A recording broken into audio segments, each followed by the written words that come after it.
صلاة الله سلام الله.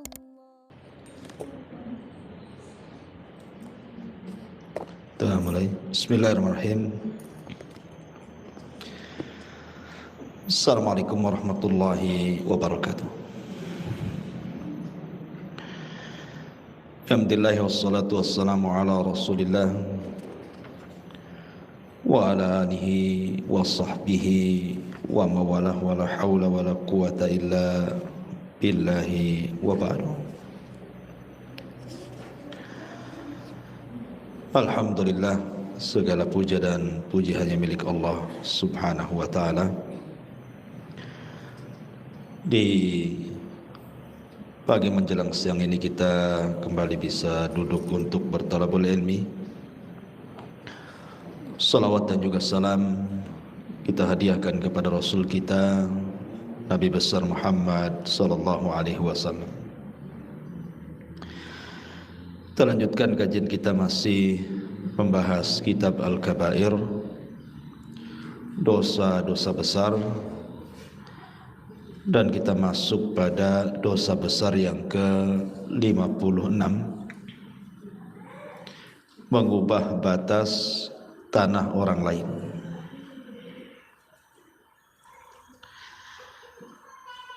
Bab ini sangat penting sekali kita bahas karena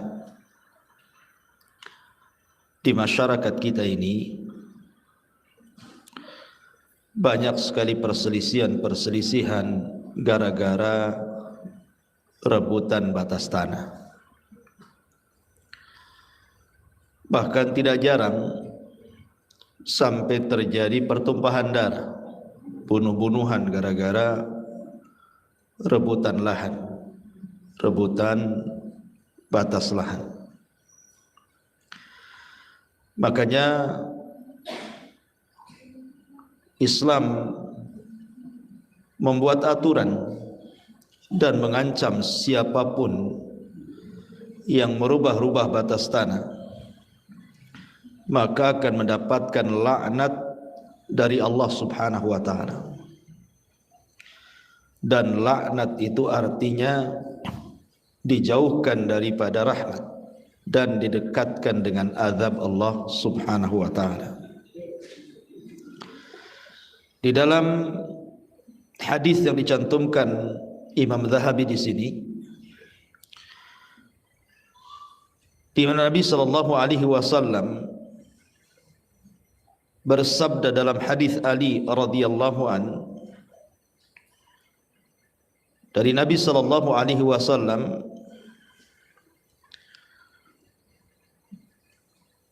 dan juga dari Ibnu Abbas radhiyallahu anhuma, la'anallahu man dzabaha li ghairillah, la'anallahu man ghayyara tuhumal ardi, la'anallahu man kamahal a'ma anis sabili, la'anallahu man sabba walidayhi, la'anallahu man amila amala qaumi lutin. Allah melaknat orang-orang yang berkurban untuk selain Allah, menyembelih bukan karena Allah subhanahu wa ta'ala. Dan siapapun yang menyembelih bukan karena Allah, maka dia telah melakukan kesyirikan, dan sembelihannya haram dimakan, tidak boleh dimakan, haram. Kemudian Allah subhanahu wa ta'ala melaknat orang-orang yang merubah batas-batas tanah, menggosok tanah orang, mengambil tanah orang, atau mencuri tanah orang. Dan ini banyak terjadi, baik di hutan-hutan, di kebun-kebun, di tanah-tanah kosong, termasuk juga terkadang rumah sudah jadi, dia ambil rumah orang lain tanpa hak dan mengaku itu adalah tanah dia. Kemudian Allah subhanahu wa ta'ala juga melaknat orang-orang yang membuat bingung orang-orang buta ketika berjalan, disesatkan jalannya. Dan juga Allah Subhanahu wa taala melaknat orang-orang yang mencela kedua orang tuanya. Kemudian Allah juga melaknat orang-orang yang melakukan amalan kaum Lut, kaum Sodom. Berapa di sini ada 5 laknat yang disebutkan oleh Nabi SAW. Yang pertama, Allah melaknat orang yang menyembelih bukan karena Allah, seperti menyembelih binatang untuk gunung, untuk lautan, digunakan untuk sesajen dan yang semacamnya, atau sengaja menyembelih tidak membaca basmalah, maka ini masuk pada laknat di sini. Kemudian yang kedua, Allah melaknat orang-orang yang merubah-rubah bumi. Inilah yang kita akan bahas. Laknat yang kedua, Allah melaknat orang yang mengubah batas tanah orang lain. Ma'asyiral muslimat yang dimuliakan Allah Subhanahu wa taala. Orang itu perlu paham bahwa rizki manusia itu sudah dicatat, tidak mungkin melewati takdirnya. Rizki manusia itu tidak mungkin melewati takdir Allah. Kalau Allah Subhanahu wa taala sudah mentakdirkan rizkinya, makannya, minumannya, tempat tinggalnya, tanahnya dan begitu seterusnya, maka tidak mungkin keluar dari batas takdir Allah, karena sudah dicatat di Lauhil Mahfuz. Maka orang berupaya untuk mengambil hak orang lain dengan cara menggosok tanah orang, mengambil tanah orang, merubah batas tanah orang. Hakikatnya dia tidak menambah rizkinya, karena itu bukan hak dia, sehingga berimbas kepada tidak berkah kehidupannya, karena dia mencuri masalahnya. Tanah yang diambil dia itu bukan tanah orang lain, bukan tanah dia, tapi tanah orang lain. Kalau itu dijadikan tempat tinggal, sementara dia tinggal di tanah orang yang dia ambil dan gosok, selamanya dia tinggal di tempat itu tidak akan berkah, tidak akan mendapatkan taufik dari Allah Azza wa Jalla. Bahkan kita lihat di masyarakat, ada orang yang bersitegang gara-gara tanah, tahu bahwa itu bukan tanahnya, tapi bisalah dia bersitegang dengan orang lain, entah dengan saudaranya, entah dengan tetangganya, entah dengan orang yang tidak dikenalnya, sampai bertahun-tahun rebutan tanah. Akhirnya belum pun dia menikmati tanah yang diperebutkan itu, sudah mati duluan orangnya. Ya karena memang itu bukan rizkinya. Tidak bisa kemudian dia mengambil yang bukan haknya.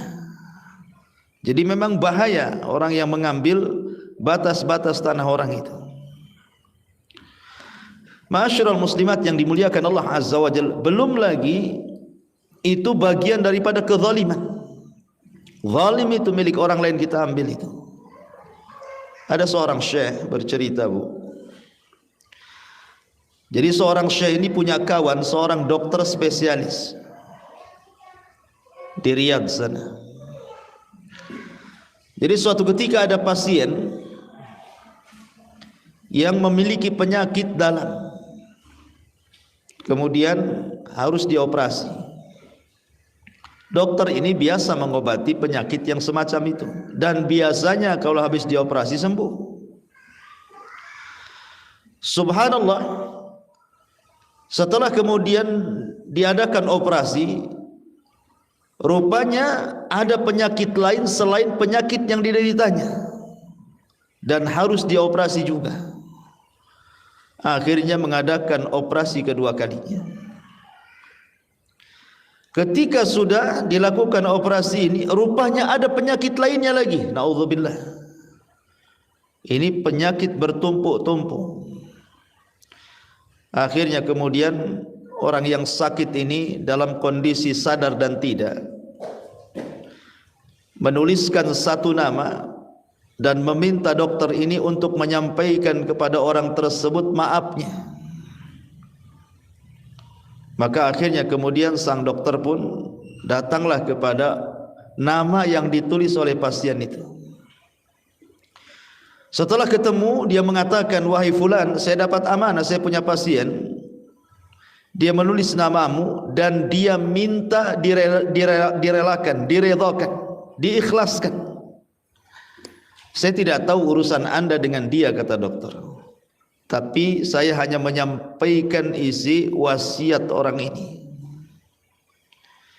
Kemudian orang yang ditulis itu mengatakan, wahai dok, demi Allah, kami sudah 3 tahun, saya, istri saya, anak-anak saya, katanya kan, mendoakan kepada pasien dokter itu agar jangan diwafatkan Allah Subhanahu wa ta'ala sebelum ditimpa berbagai macam penyakit, katanya. Sebelum dia merasakan apa yang kami rasakan, maka jangan kau wafatkan dulu ya Rabb. Jadi sang dokter ini heran, kenapa kemudian dia mendoakan selama 3 tahun doanya doa jelek gitu. Maka dokter mengatakan, ittaqillah, bertakwa kepada Allah. Kalau memang punya salah, maafkan dia. Tapi orang ini mengatakan, dulu kami berselisih dengan tetangga sampai ke mahkamah. Tiba-tiba kemudian pasien dokter itu menjadi saksi. Rebutan tanah kami dengan tetangga kami. Saksi itu adalah pasien dokter. Dia tahu bahwa itu tanah saya, tanah keluarga saya. Tapi dia membantu memenangkan tetangga saya sehingga tanah itu jatuh kepada tetangga saya di pengadilan. Maka sejak itu saya sakit hati dan keluarga kami pun sudah 3 tahun mendoakan pasien dokter itu. Subhanallah. Da'watul madlum, doa orang yang dizalimi, Bu. Lihat. Doa orang yang dizalimi itu, yang tidak ada penghalang antara dia dengan Allah Subhanahu wa ta'ala. Da'watul madlum mustajabatun, kata Rasul. Doa orang yang dizalimi itu mustajabah. Laisa bainahu wa bainallahi hijab. Tidak ada di antara dia dengan Allah itu perantara. Langsung melesat ke langit, melewati awan-awan, dan Allah pun berfirman, wa bi izzati la ansurannahu walau ba'dahin. Dengan kemuliaanku, kata Allah, aku akan menolong dia sampai waktu yang ditentukan. Lihat, Bu, pasien ini dia tidak mengambil tanah orang, dia hanya menjadi saksi. Tapi saksi itu menentukan kepemilikan masalahnya. Karena saksi itu bagian daripada alat bukti. Kan kalau tidak ada kertas, saksi itu qoroinnya, korinahnya, bahwa ini milik si fulan gitu ya. Kalau tidak bisa mendatangkan bukti secara tertulis, ya didatangkan saksi. Saksi ini pula bersaksi untuk mengambil tanah orang, dan dia berdusta, itu saja berakibat fatal. Apalagi orang yang mengambil tanahnya, saksinya saja kayak gitu tuh. Akhirnya Allah Subhanahu wa ta'ala berikan balasan setimpal di dunia sebelum akhirat. Begitulah Nabi SAW mengatakan, ma min dzambin ajjalallahu uqubatahu fid dunya qabla al-akhirah al-baghyu wa qati'atur rahim. Satu dosa yang disegerakan oleh Allah Subhanahu wa taala azabnya di dunia sebelum akhirat, salah satunya kezaliman. Zalim, salah satunya mengambil hak orang, mengambil tanah orang, merubah-rubah batas tanah orang. Bahkan di zaman salaf,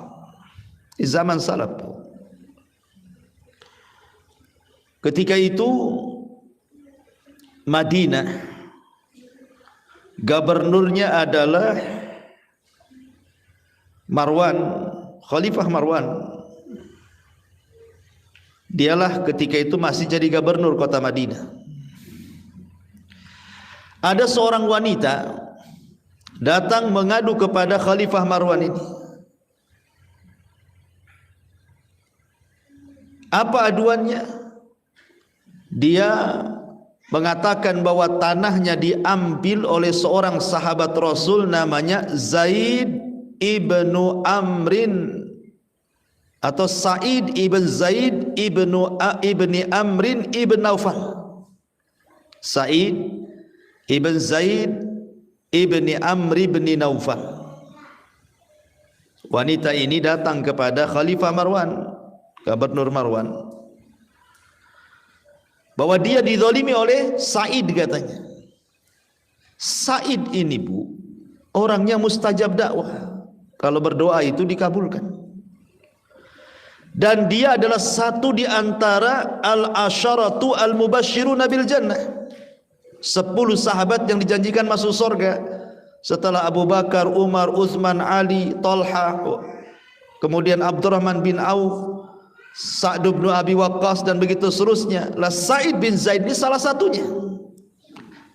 Menikah dengan salah satu dari adiknya Umar bin Khattab radhiyallahu an Fatimah. Wanita ini mengklaim dizalimi oleh Sa'id, bahwa Sa'id ibn Zaid mengambil tanahnya.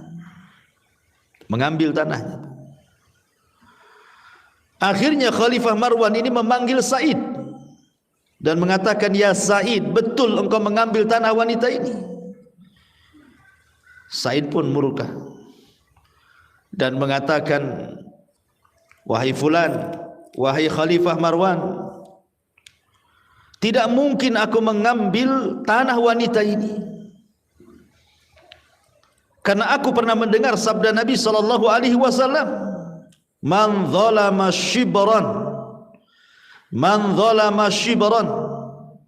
barang siapa yang melakukan kezaliman dengan mengambil sejengkal tanah saja, tuwiqa lahu yaumal qiyamah bisab'il aradin, maka akan dikalungkan pada hari kiamat di leher orang yang mengambil tanah itu sab'ina aradin, 7 lapis bumi. Lihat, akhirnya kata Sa'id bin Zaid, demi Allah, kalau seandainya ucapan wanita itu benar, aku menzalimi dia, maka aku akan doakan dia, semoga dia mengalami kebutaan di akhir hayatnya dan Allah wafatkan dengan cara yang tidak baik. Doa seorang sahabat, 10 sahabat yang dijanjikan masuk surga, bu, Sa'id bin Zaid. Akhirnya kemudian wanita ini setelah lama, karena dia mengambil tanah orang, tanah seorang sahabat, maka betul-betul Allah subhanahu wa ta'ala kabulkan. Rupanya nenek itu, wanita itu setelah tua buta, kemudian matinya dia masuk ke lubang di kebunnya. Dia terperosok ke dalam lubang, kemudian mati di lubang itu. Lihat, terkadang orang yang mengambil tanah orang dengan bangganya kalau dia menang di pengadilan, atau merasa senang kalau seandainya bertambah tanah yang ia miliki, entah 1 meter, entah 2 meter, entah 1 hektar, naudzubillah. Lihat sabda Rasul ini, shibron itu 1 jengkal, bu. Apalah arti tanah 1 jengkal itu? Bisa untuk apa 1 jengkal, bu? Untuk kamar mandi tak bisa, untuk dapur tak bisa, Untuk apa 1 jengkal? Tempat jemuran pun tak bisa 1 jengkal. Tetapi yang 1 jengkal ini cukup kemudian untuk dikalungkan sampai 7 lapis bumi di lehernya. Bagaimana dengan orang yang mengambil 1 meter, 2 meter, 10 meter, 1 hektar, 2 hektar? Na'udzubillah, thumma na'udzubillah. 1 jengkal saja, kalau kita korek Bu, sampai 7 lapis bumi itu berapa truk tuh tanahnya tuh. Itu dikalungkan itu di lehernya.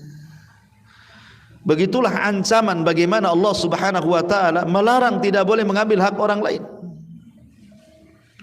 Bahkan saya pernah menyaksikan Bu, betul-betul saya menyaksikan kejadiannya di Batam ini. Ada kawan itu, dia ngasih tanah sama saya Bu, sekitar 5 kapling. Dia beli tanah sekitar 20 kapling, tanah kosong. Jadi yang 5 kapling itu dihibahkan ke saya. Rencananya saya waktu itu mau buat TK, karena memang waktu itu sibuk dengan membangun pesantren, jadi terlupakanlah tanah kosong itu. Akhirnya kemudian satu hari kemudian saya diingatkan, Ustadz kapan mau bangun? Oh iya, kalau gitu kita pondasi dulu lah. Rupanya setelah dilihat tanah itu Bu, rupanya di atas tanah itu sudah ada rumah. Karena sudah hampir 2 tahun gak ditengok, ya kan, dipikirnya kan ya paling dibersihkan rumputnya, mau dibelikan material bangunan gitu ya. Rupanya sudah berdiri rumah di situ, rumah banyak di situ. Jadi akhirnya saya dengan ikhwan ini, kan kita sudah ada surat jual beli, datanglah ke RT-nya situ, karena yang jual itu RT-nya dan RW-nya di situ. RT RW ini kurang lebih saja nih. Jadi saya bilang saya mau bangun tanah saya, kenapa kemudian kok ada rumah, itu rumah siapa? Jadi cobalah kemudian saya pertemukan rumah yang berada di tanah yang kita sudah beli itu. Kemudian kita konfirmasi dengan RT dan RW di situ. Rupanya dijual lagi sama RT-nya itu. Dia jual ke kita, pas kita mau bangun dijual lagi ke orang lain. Kan itu sama saja mengambil tanah orang. Dia yang membuat surat tanah dia buat gitu ya, surat jual beli tanah hibahnya itu ya. Dan kita sudah janji akan bangun kan itu, karena memang lupa waktu itu. Akhirnya cobalah kita minta ganti, dan tidak apa-apalah kalau memang yang 5 kapling itu sudah dibelikan atau dijual ke orang, ya udahlah, bismillah saja. Kalau begitu minta gantinya sebelah mana? Saya mau bangun ini. Karena memang tanah di situ memang laku keras, nggak ada lagi sudah. Tanah kosong itu udah milik orang semua. Akhirnya dia hanya janji-janji saja, ya nanti kita carikan Pak, katanya. Sampai lewat sebulan, 2 bulan, 3 bulan, terus kita datang, asih begitu saja ngomongnya. Akhirnya ya sudahlah kalau begitu Pak, nggak ada tanah, nggak apa-apa, balikin aja duitnya. Kita mau cari tanah di tempat orang. Tak mau juga dibalik-balikan Bu, uang itu. Ya sempatlah kawan ini, ikhwan kita ini yang sudah ngasih ini kan marah juga gitu ya. Tapi ya sudahlah, memang sudah bukan rezekinya, kita ikhlaskan sajalah. Subhanallah. Selang 1 tahun setelah peristiwa itu, RW-nya di situ meninggal dengan cara mengenaskan. Meninggal di kamar mandi Bu. Ya, rupanya usut punya usut, malamnya dia dugem gitu ya, katanya ceritanya seperti itu. Kemudian mabok, kemudian masuk kamar mandi, nggak keluar lagi, rupanya meninggal di kamar mandi Bu. Jadi saya berpikir ya, subhanallah ya, karena mungkin korban bukan ikhwan kita saja yang beli tanah 20 kapling, yang 5 kapling kan diwakafkan ke saya waktu itu. Rupanya peristiwa ini bukan hanya kejadian kepada ikhwan kita saja. Rupanya saya tanya di situ, kasusnya menimpa bukan hanya 1-2 orang tuh yang kena tipu. Sudah dijual tanah itu, dijual lagi.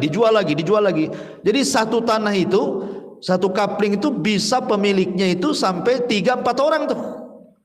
Yang jual itu yang mengaku punya lahan, dia juga gitu kan. Naudzubillah. Kemudian habis itu RT-nya juga sama juga mengenaskan meninggalnya. Mengenaskan. Dua-duanya mengenaskan meninggalnya. Jadi memang saya berpikir ya, maka shadaqah Nabi sallallahu alaihi wasallam, benarlah ucapan Nabi itu. Ketika Nabi SAW mengatakan tidak ada dosa yang disegerakan azabnya di dunia sebelum akhirat kecuali zalim. Zalim orang ini. Masa tanah sudah dijual sama orang diambil lagi? Kan sama saja dia. Apalagi habis itu diambil lagi, dijual lagi ke orang. Orang ini nggak bangun, dijual lagi ke orang. Tapi uangnya nggak mau dikembalikan, pokoknya itu. Apa nggak zalim, Bu? Jadi saya saksikan sendiri gitu, sampai ketika meninggalnya itu kita juga sempat ke sana gitu ya. Jadi saya sampai geleng-geleng apa, naudzubillah. Mudah-mudahan kita tidak seperti mereka. Betul-betul dihinakan kematiannya. Ya. Ma'asyiral muslimat yang dimuliakan Allah Subhanahu wa taala. Karena mengambil tanah orang itu bagian daripada kezaliman dan hidupnya tidak akan berkah, karena juga dia kan maling gitu ya. Mencuri sama dengan mencuri, mengambil hak orang lain kan sama dengan mencuri. Makanya di zaman Nabi sallallahu alaihi wasallam, Bu. Di zaman Nabi sallallahu alaihi wasallam ada seorang sahabat dari Hadrami, orang Hadraul Maut. Dia berselisih dengan seorang laki-laki dari Kindi.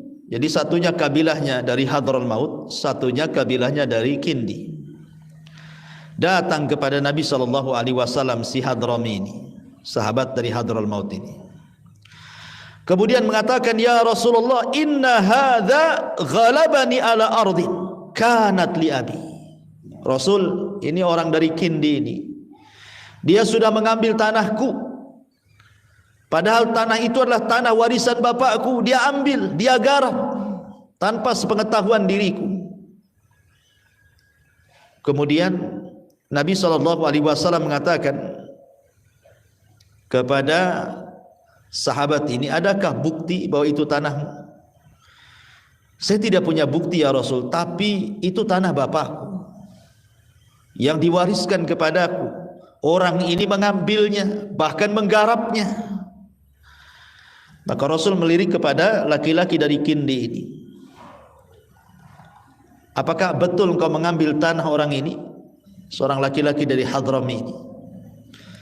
Kata laki-laki dari Kindi ini mengatakan, hiya ardi fi yadi azrauha laisa lahu fiha haqqun ya Rasul. Ini tanahku, bukan tanah dia, katanya. Aku yang menggarapnya bertahun-tahun di tanah ini. Tiba-tiba dia datang, dia ngaku tanahku, katanya. Lihat, Bu, begitulah sejak zaman Rasul ada juga yang rebutan tanah itu. Bukan zaman sekarang lebih parah lagi. Kadang-kadang kalau PT-PT merasa diserobot tuh bisa bayar preman-preman tuh, Bu ya. Zaman dulu ada yang kayak gini. Jadi Nabi SAW kemudian mengatakan, lihat wahai Hadrami, laki-laki dari Hadrami, dia tidak mengaku mengambil tanahmu. Ala kabayyinatun, kamu punya bukti bahwa itu tanahmu. Kemudian laki-laki dari Hadrami tetap mengatakan, la, tidak wahai Rasul, tapi yakin itu tanahku, itu tanah bapakku. Akhirnya kemudian, karena engkau telah menuduh tanpa bukti, maka Nabi SAW mengatakan, gimana dalam persidangan, Bu? Dalam persidangan itu al-bayyinatu alal mudda'i wal yaminu ala man angkar, kan itu ya. bukti itu harus disiapkan bagi orang yang nuduh. Kalau yang nuduh tidak punya bukti, berarti sumpah berlaku kepada orang yang dituduh.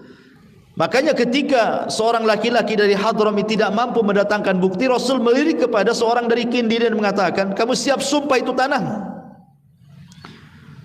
Kata laki-laki dari Kindi ini mengatakan, siap wahai Rasul, karena ini tanahku, aku yang sudah menggarapnya sejak lama. Tiba-tiba laki-laki dari Hadramut mengatakan, Rasul, jangan kau dengarkan sumpahnya, dia itu orang fajir, orang jahat itu, orang jahat senang-senang aja dia, kau suruh sumpah ya pasti dia mau bersumpah lah, orang jahat katanya. Kata Nabi SAW, gimana? Begitu caranya. Engkau mengaku itu tanahmu, kau tak ada bukti. Kemudian saya katakan kepada orang yang merebut tanahmu bahwa itu tanahnya dan siap bersumpah. Kemudian kau katakan dia orang fajir, memang begitu keputusannya. Engkau tidak bisa mendatangkan bukti, ya sumpah kepada orang yang dituduh bahwa itu tanahnya. Akhirnya kemudian seorang laki-laki dari Kindi pun memenangkan mengambil tanah itu. Tetapi kata Nabi SAW, innama ana bashar wa innakum takhtasimuna ilayya wa la'alla ba'dakum an yakuna alhan bihujjatihi min ba'din fa aqdilahu binahwi ma asma faman qadaitu lahu bihaqqi akhihi fa innama aqta'u lahu kit'atan minan nari, kata Rasulullah. Saya ini hanya manusia, kata Nabi. Terkadang ada di antara kalian berselisih. Kemudian di antara orang yang berselisih itu ada yang lebih hebat omongannya. Boleh jadi dia pakai pengacara, pakai lawyer, pandai ngomong, akhirnya yang salah jadi benar, yang tidak punya hak jadi punya hak, kan gitu ya. Boleh jadi di antara kalian yang berselisih itu ada yang alhan, orangnya itu orator, pandai ngomong, pandai bicara, bersilat lidah dan begitu seterusnya. Fa'aqdilahu binahwi ma asma, tapi aku hanya memutuskan sebatas yang aku dengar saja. Maka barang siapa yang kuputuskan sesuatu terbalik dari keputusanku, maksudnya dia memang ingin mengambil harta orang, tanah orang, hak orang, kemudian mengambil pengacara seolah-olah dia yang menang, kemudian diputuskan menang. Jadi Rasul mengatakan, barang siapa yang aku putuskan berbalik dengan apa yang aku putuskan, maka sama saja aku putuskan dia dengan neraka, katanya. Lihat, Nabi SAW mengatakan, apapun yang kuputuskan hanya sebatas yang aku dengar. Tapi kalau keputusanku berbalik kenyataannya, karena Rasul kan tidak tahu yang gaib. Kalau tahu yang gaib, mana yang salah, mana yang benar, tidak mungkin Rasul mengatakan seperti itu, langsunglah diputuskan. Tapi syahidnya di sini, bagaimana Nabi SAW mengajarkan kepada kita, khususnya para hakim di pengadilan. Para hakim di pengadilan harus jeli. Ketika ada sengketa lahan, sengketa tanah, jangan sembarang memutuskan, oh ini milik fulan, milik Allah. Tetapi harus betul-betul didatangkan bukti-buktinya, saksi-saksinya dan begitu seterusnya. Dan kalaupun seandainya hakim memutuskan perkara yang salah setelah dia berijtihad dengan kebenaran, maka hakim tidak akan berdosa karena dia sudah memutuskan sesuai dengan kebenaran yang ia miliki. Kalau seandainya kemudian keputusannya terbalik karena hanya mendengar saksi-saksi saja. Tetapi lihat bagaimana Rasul mengatakan, kalau seandainya aku putuskan rupanya berbalik dengan kenyataan, sama saja kuputuskan kalian masuk neraka karena mengambil hak orang.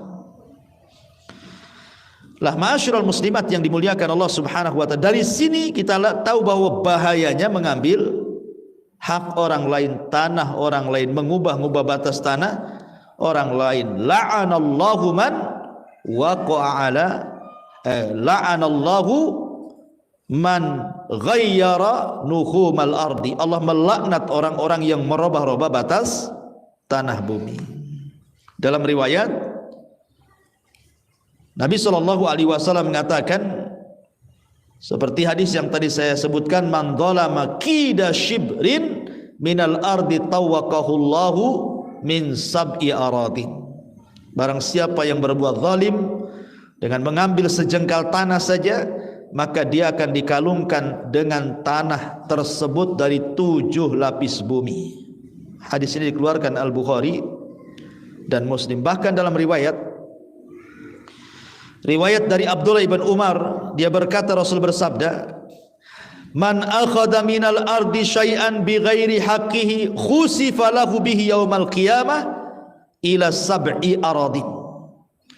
Barang siapa yang mengambil tanah meskipun sedikit tanpa haknya, maka dia akan ditenggelamkan dengan tanahnya pada hari kiamat sampai ke dasar 7 lapis bumi. Naudzubillah. Barang siapa yang mengambil tanah meskipun sedikit, kata Nabi, tanpa haknya, maka dia akan ditenggelamkan dengan tanahnya pada hari kiamat sampai ke dasar 7 lapis bumi. Lihat. Masyaallah muslimat yang dimuliakan Allah Subhanahu wa taala. Karena sekali lagi, kenapa demikian kerasnya ya azab orang yang mengambil tanah itu? Sekali lagi, karena dia melakukan kezaliman secara terang-terangan. Mengambil tanah, kezaliman secara terang-terangan. Dan kezaliman itu bisa menggelapkan pada hari kiamat. Az-zulmu zulumatun yaumal qiyamah. Yang kedua, dia telah melakukan dosa besar. Mengambil tanah itu melakukan dosa besar. Kalau 1 jengkal saja akan ditenggelamkan pada hari kiamat sampai ke dasar 7 bumi yang 7 lapis. Macam mana yang mengambil 1 hektar? Dosa besar. Dosa besar. Ya. Kemudian juga sebagai dalil bahwa orang kalau punya lahan 1 kapling, berarti lahan dia itu milik dia sampai 7 lapis bumi. Jadi ibu punya tanah ibu ukuran 8 kali 12 gitu ya. Maka tanah ibu itu bukan hanya di atas bumi saja, sampai 7 lapis bumi ke bawah itu tanah ibu, Bu.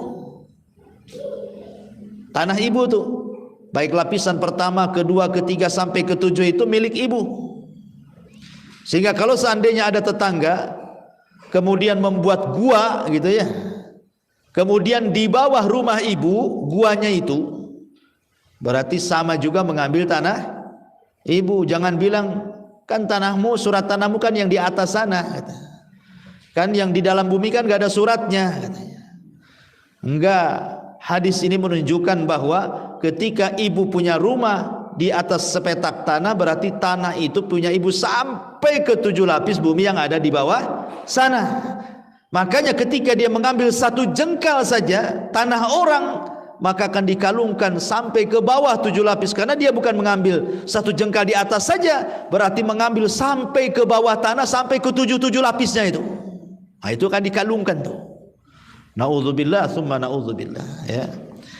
Ma'asyiral muslimat yang dimuliakan Allah Subhanahu wa taala. Oleh karena itulah maka berhati-hatilah. Soal urusan tanah ini bukan urusan mudah. Ya.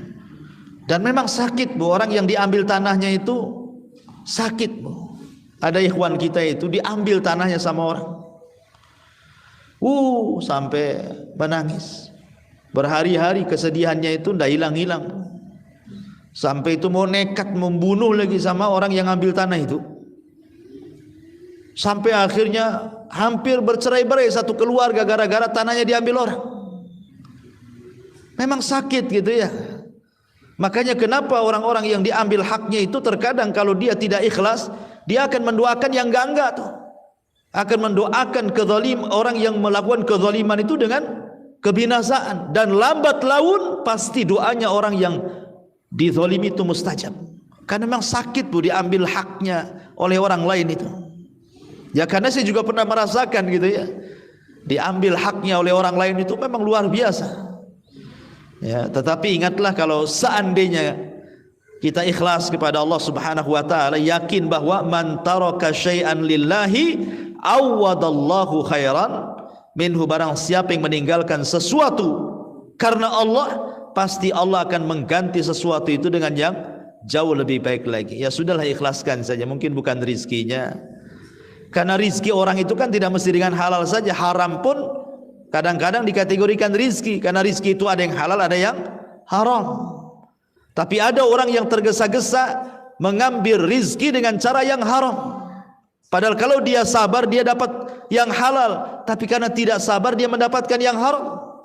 Makanya hidupnya tidak berkah orang-orang yang mengambil tanah orang itu. Na'udzubillah tsumma na'udzubillah. Wallahu alam. Ini di antara laknat yang kedua, kata Nabi SAW, la'anallahu man ghayyara tuhumal ardi. Kemudian yang ketiga, la'anallahu man kamahul a'ma anis sabil. Allah melaknat orang-orang yang membuat bingung jalannya orang buta.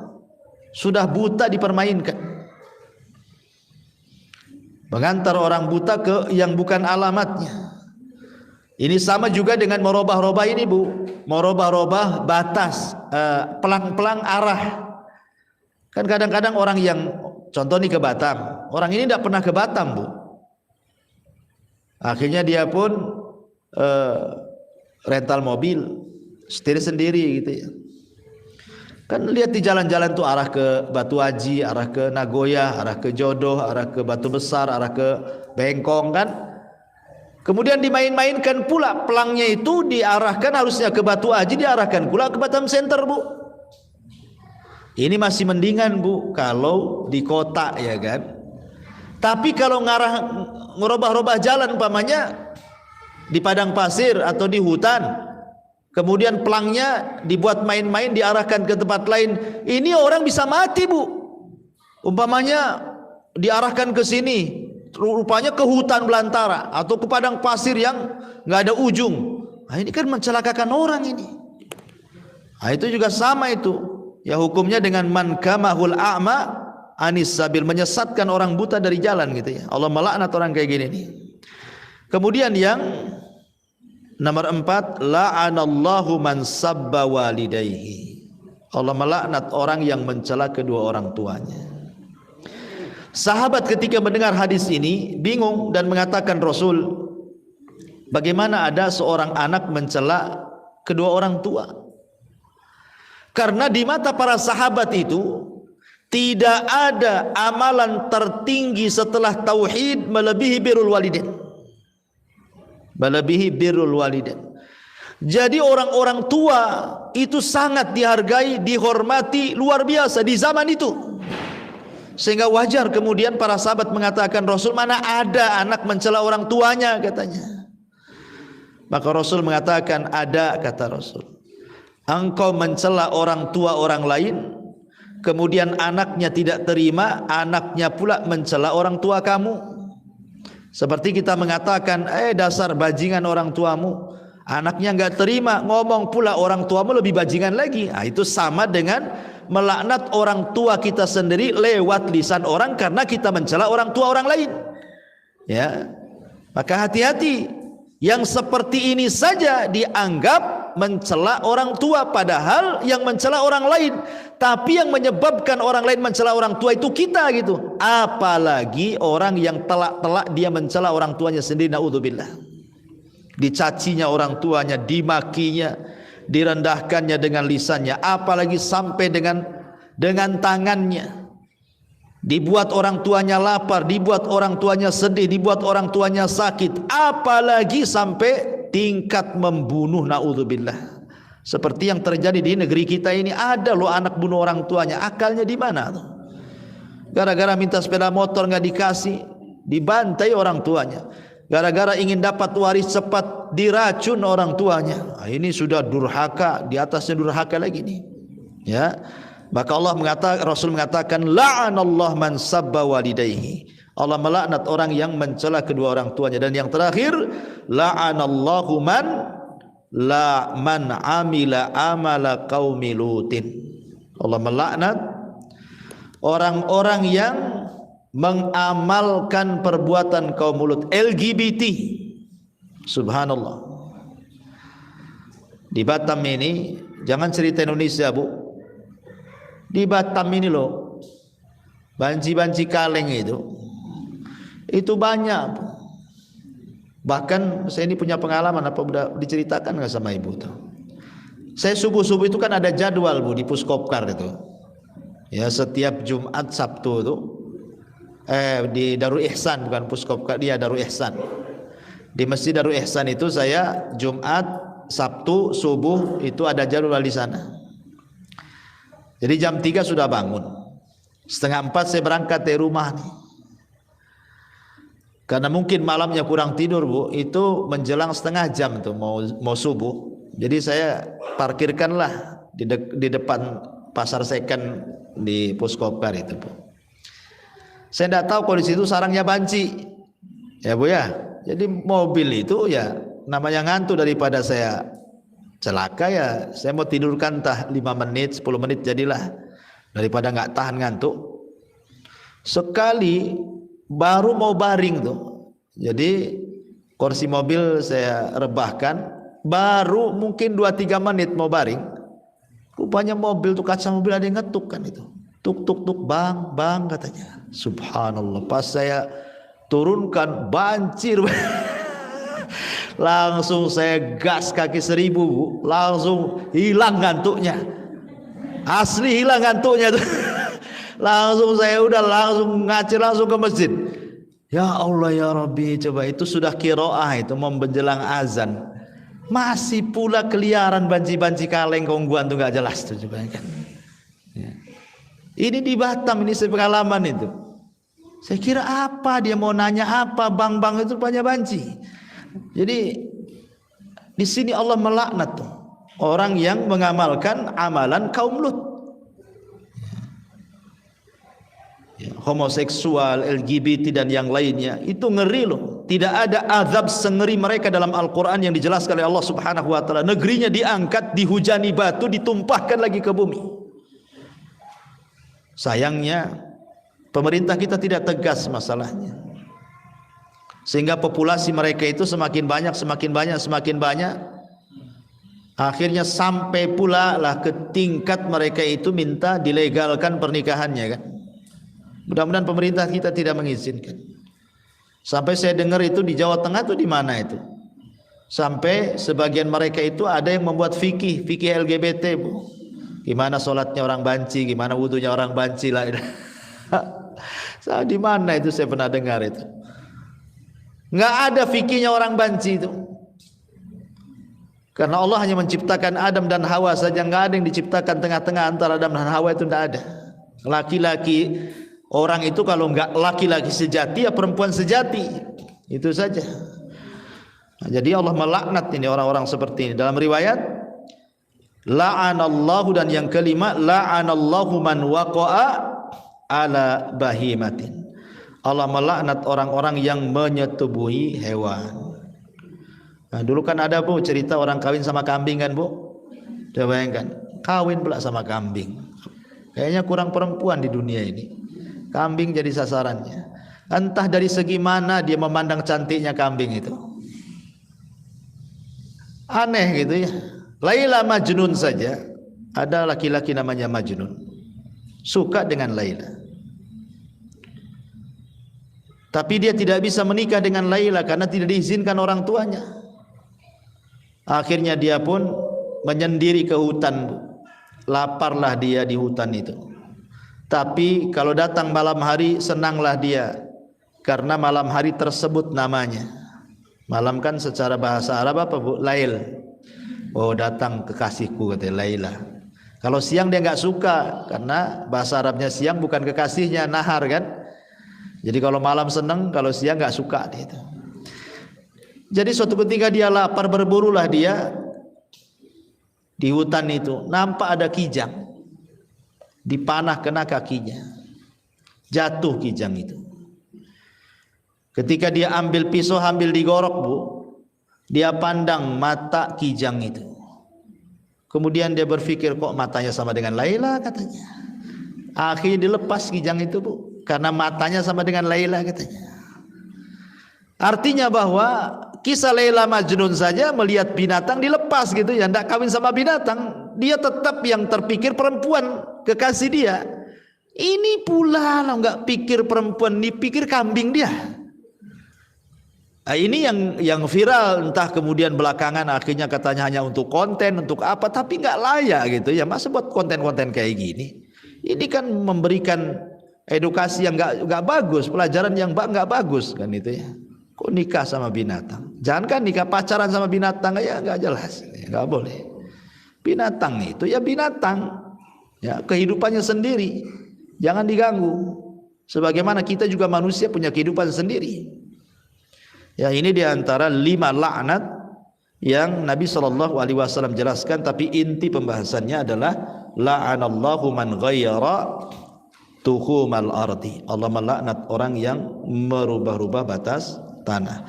Taib, sampai di sini Bu. Sebelum saya tutup silakan kalau ada yang bertanya. Salatullah salam